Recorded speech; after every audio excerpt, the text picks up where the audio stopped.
мэдэх нь миний өнөөдөр хасан зэт бол ширгээг процесс байна. Техник зураг дээр бол одоо усан ван дотор ус халааж байгааг үзүүлж байна. За дараагийнх нь болохоор хоёр талаас халаах буюу ширгээг процесс явагдаж байгааг харуулж байна. Уусан бицийн агуулмжийг уусгчийн агуулмжид харьцуулж буй одоо хувиар нэгжийг илэрхийлнийг хуурай бицийн концентрац гэдгийг. За ширгээх аргууд нь болохоор дан ширгээх арга, шаталсан ширгээх аппарат гэж хоёр хуваадаг.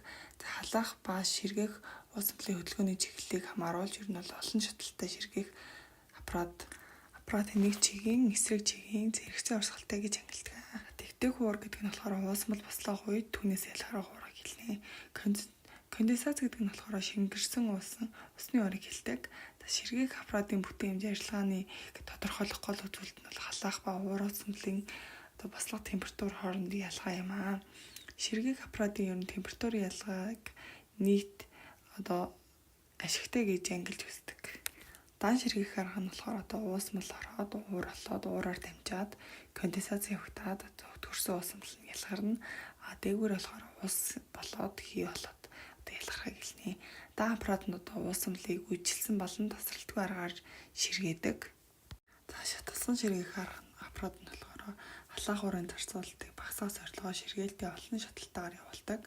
Олон шаталтаагаар явуулсан төхөөрөмжөнд цовоо холбогдсон хэд хэдэн ширгээх аппаратнаас бүрддэг. Ба өмнөх шатанд дэгдсэн урыг дараагийн шатанд халаах зорилгоор ашигладаг байгаа. Дараах зурган дээр бол ингэж харагдаж байгаа. За энэ нутагийн зурган дээр болохоор нэг чигийн урсгалтай болон шаталсан ширгээх аппаратыг ер нь харуулсан байна. За хоёр дахь зурган дээр болохоор эсрэг чигийн урсгалтай олон шаталсан аппаратыг харуулсан байна. За температурын ашигтай ялгуур гэж юу гэсэн үг вэ гэвэл халаах хуурын температур ба уур дамжлах хоолойн төгсгөлдөх уусмлаас дэгдсэн уурын температурын зөрүүг ер нь бол температурын ялгуур гэж нэрлэдэг. Томьёон доор харагдаж байна. За дулаан дамжилтыг хангаж байгаа температурын ашигтай ялгуур нь болохоор температурын нийт ялгуурын дулаан алдагдлын хэмжээгээр байх байдаг. За бас томьёон доор нь харагдаж байна. Температурын алдагдал нь дараах 3 алдагдлаас ер нь бол тодорхойлогддог байгаа. За уусмлын концентрац нэмэгдэхэд температурын алдагдлын утга ер нь бол өсдөг. Атмосферын даралтанд буцалдаг уусмлын хувьд ер нь бол утгыг лавлах сурах хүчгээс ер нь тодорхойлдог.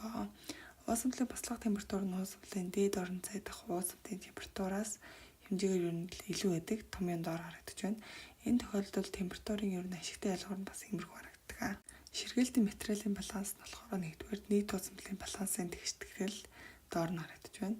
За хоёрт нь болохоор хуурай бицийн балансын тэгштгэл байгаа. Гуравт нь уусмлын эхний ба эцсийн концентрац өгөгдсөн нөхцөлд ширгээх усны хэмжээ ер нь бол тодорхойлогдно. За дөрөвт нь төхөөрөмжийн бүтээмжийн өгөгдсөн үед уусмлын эцсийн концентрац. За ширгээгдэх усны нийт хэмжээг энэ томьёогоор тодорхойлдог.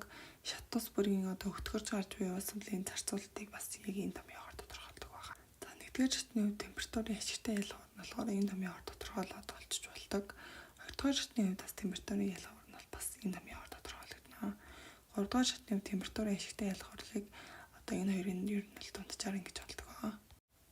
Ширгээлтийн дулаан балансыг болохоор дан ширгээлтийн дулааны балансыг аппарат нь өгч байгаа аппаратнаас гарч байгаа дулаанаар тодорхойлж болдог. Аппарат нь өгч байгаа дулааныг болохоор эхний уусмлын дулаан, хоёрт нь болохоор халаах уурын дулаанаар ингэж тодорхойлж болдог. Аппаратнаас гарах дулааныг болохоор дэгдсэн ууртай гадагшлах дулаан, өтгөрч уусмлаас гадагшлах дулаан, гуравт нь конденсацтай гадагшлах дулаан, дөрөвт нь орчинд алдагдах дулаан гэж тодорхойлж болдог. За өнөөдрийн миний ярих зэтгүүний хүрээд өндөрлж байна. Анхаарлаа